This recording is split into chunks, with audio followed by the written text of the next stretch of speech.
पुस्तक का नाम मित्रता क्यों, कैसे और किससे करें। लेखक पंडित श्री राम शर्मा आचार्य। ऑडियो 5। रामायण की प्रेम परिभाषा।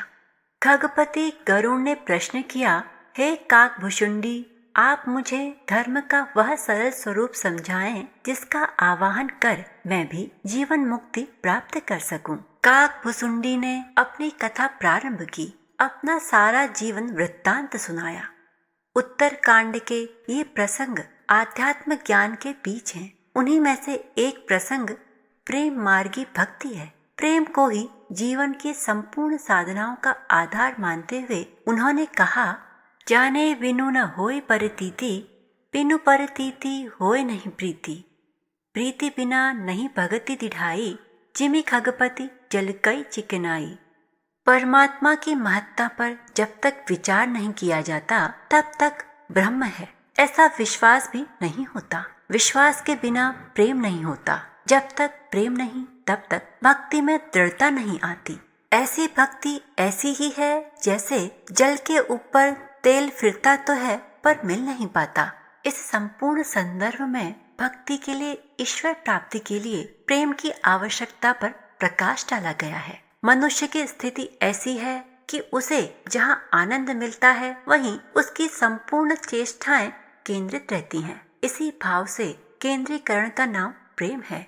इस प्रेम का आधार लौकिक भी हो सकता है और पारलौकिक भी। एक का नाम आसक्ति है, दूसरे का नाम मुक्ति। मुक्ति प्रेम ही परमात्मा की प्राप्ति का सबसे सरल उपाय है। रामचरितमानस ने स्थान स्थान पर इसकी पुष्टि की है और लौकिक प्रेम से दिव्य प्रेम के स्वरूप को अलग बताकर मनुष्य को अज्ञान से बचाने का प्रयत्न किया है। विरक्त कवि तुलसी ने प्रेम तत्व की सीधी परिभाषा इस तरह की है, तात कुतरक करहु नहीं जाए, बैर प्रेम नहीं तुरई दुराए, मुनिगण निकट विहक मृग जाहि, बाधक वधिक विलोकी पराहि, हित अनहित पशु पक्षी हु जाना, मानुष तनुगुण ज्ञान निधाना। कोई कितना ही षड्यंत्र करे, बैर और प्रेम कभी छिप नहीं सके। मुनियों के आश्रमों में पक्षी मृग अभय घूमते हैं पर बधिक को देखते ही भाग खड़े होते हैं। जिस तत्व को पशु पक्षी समझ सकते हैं, मनुष्य जैसा गुणी ज्ञानी जीव उसे कैसे नहीं जान सकता।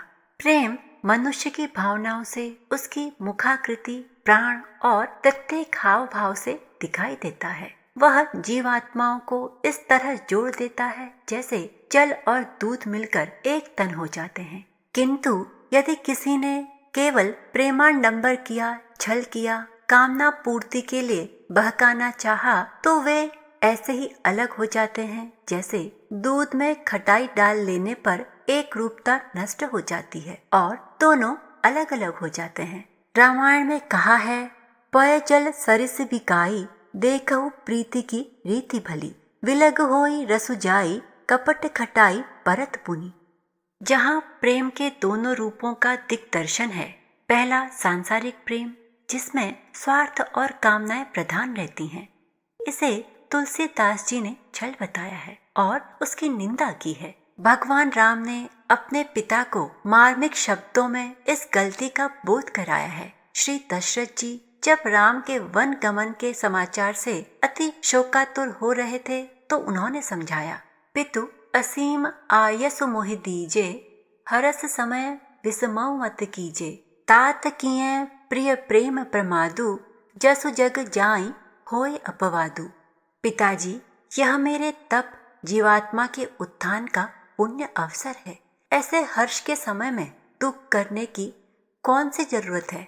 आप तो मुझे वन गमन की आज्ञा दें। आपका यह प्रेम जो मेरे शरीर तक सीमित है और जिससे मेरे आत्मोत्थान में बाधा पड़ती है, वह प्रेम नहीं प्रमाद है। ऐसा न कीजिए, इससे तो आपका अपयश ही होगा। रघुकुल में आप इसके लिए अपवाद ठहराए जाएंगे। आज के मोहासक्त व्यक्तियों के लिए राम का यह कथन जीवनदायक है।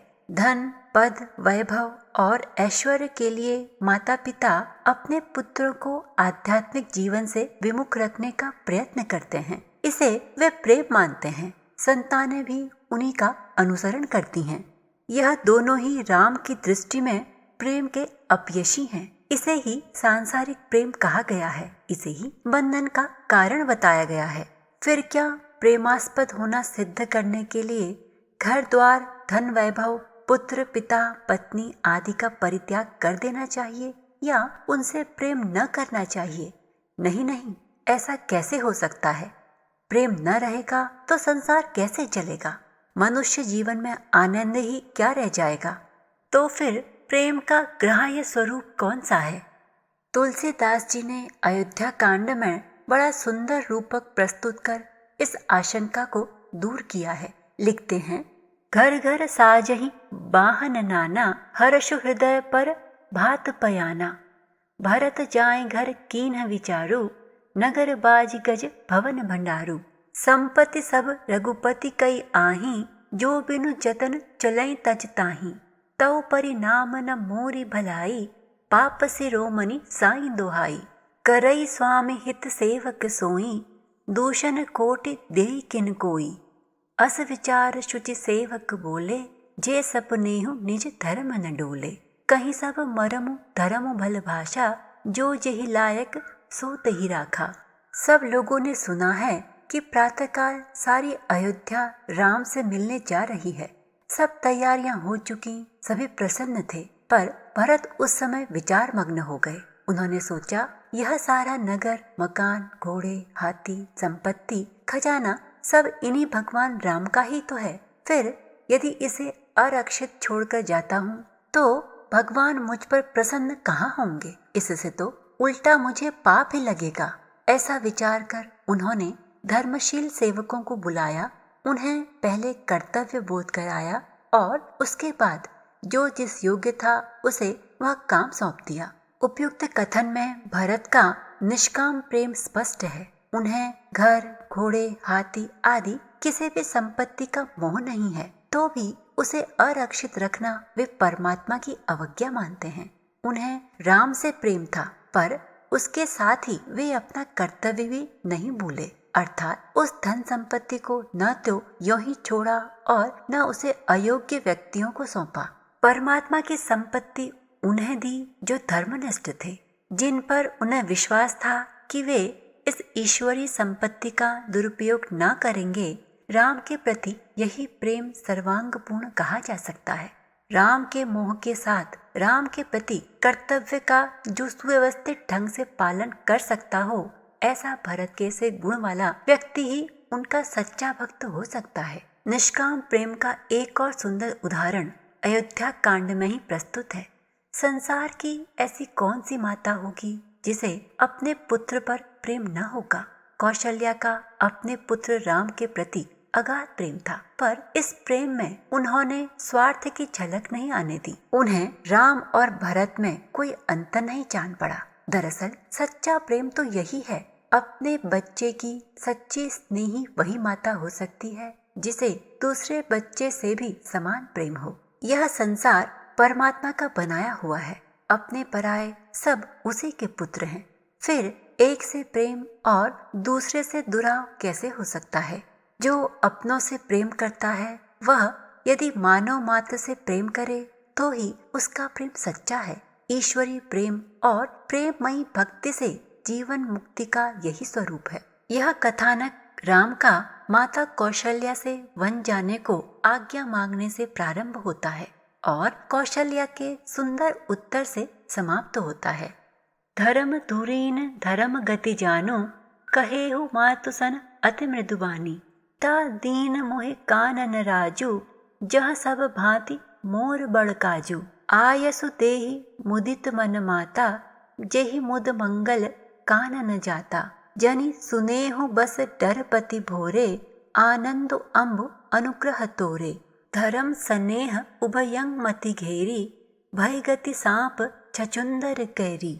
राखऊं सुतई करऊं अनुरोधु, धर्म जाई अरु बंधु विरोधु। बहुरी ससुचितिय धर्म सयानी, राम भरत तो सुत समझानी।